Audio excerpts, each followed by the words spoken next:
আসসালামু আলাইকুম। এবার আপনাদের মাঝে আমার একটি ছোট্ট উপহার। তাহলে শুনুন।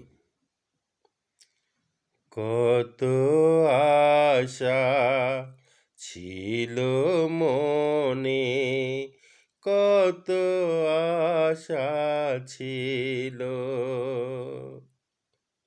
কত আশা ছিল মনে, কত আশা ছিল।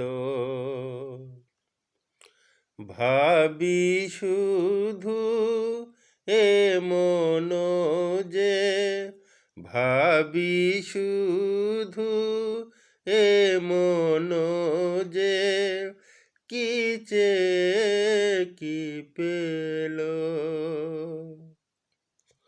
কত আশা ছিল মনে, কত আশা ছিল।